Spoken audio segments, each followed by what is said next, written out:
also, though, you got to remember, Kamala didn't marry Tyrone. Kamala married Dougie, the Jewish guy, right? So that says something about Kamala. So if you're going to say it says something about Barack, you'd have to say it says something about Kamala. If you say it says something about RG3, then you have to say that it says something about anybody who makes that decision, right? So here's the point. So as people talk about whether or not he married a white woman, I think you have to be really careful about those conversations.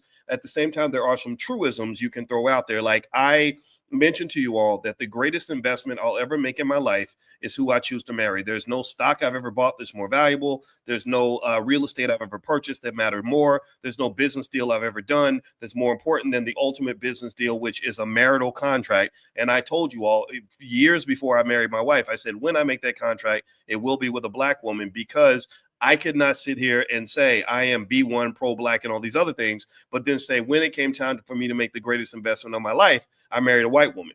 It doesn't mean I have the right to look down on other people for their choice, but it does say something about you. But I still think it's a subtle point. And you have to be really careful with that. With that said, let me finish up this comment so we can jump deeper into what's really going on here in the cultural / economic side of this, so it doesn't sound like it's just a gossip fest. I don't want it to be like that. Okay.